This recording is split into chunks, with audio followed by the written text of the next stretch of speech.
I never truly believed in ghosts until this trip. What was supposed to be a fun summer vacation in Thailand turned into a nightmare that I will never forget.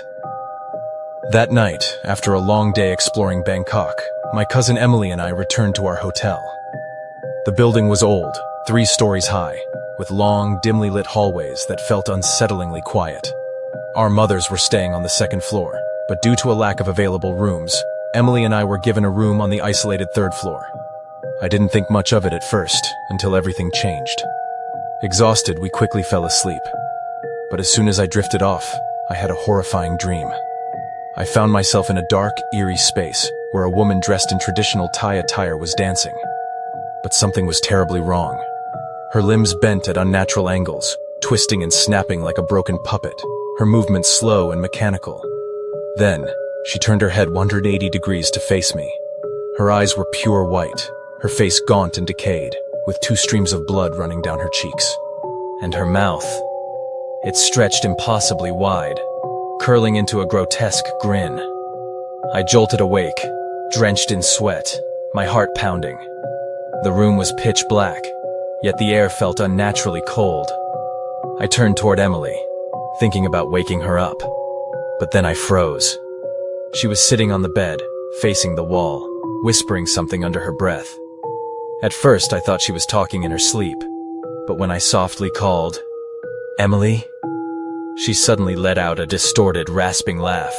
Each time she laughed, her body shuddered violently, like something inside her was moving unnaturally. The sheer terror rooted me in place. My hands trembled as I reached for the light switch, but the light wouldn't turn on. I tried again. Nothing. With no other choice, I slowly reached out and touched her shoulder. That was when she turned around unnaturally fast, too fast for any human. Her face wasn't hers anymore. Her eyes were completely white, void of any soul, and her lips murmured strange, guttural words, a language I had never heard before. It sounded ancient, or like a sinister chant. Then, Emily suddenly climbed up onto the wardrobe, her limbs moving inhumanly fast, her body contorted in unnatural angles. I wanted to run, but my instincts screamed, "If I run now, she will chase me." Instead, I dashed into the bathroom, grabbing whatever I could find, a pile of dirty clothes, and hurled them at Emily. But she didn't react. Desperate, my eyes darted around the room until I spotted a decorative beaded ornament hanging in the hotel. Without thinking, I ripped it down, then threw it straight at Emily, hoping that somehow it would make her stop. The moment the beads touched her, she let out a blood-curdling scream, convulsing violently before collapsing onto the floor, unconscious. I rushed to her side, shaking her awake. When she finally opened her eyes, she was herself again, but her face was ashen, cold, and filled with sheer terror.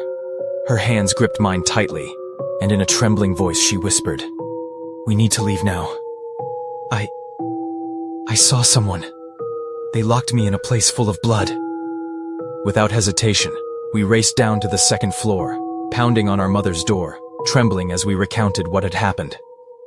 The next morning, we told our tour guide everything, only to find out we weren't the only ones who had experienced strange things.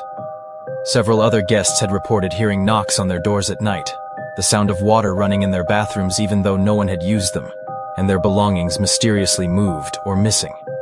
We left that hotel immediately. After that, I overheard a local saying that between 2 a.m. and 4 a.m. is the sacred hour, a time when the boundary between worlds is weakest, and paranormal occurrences are most likely to happen.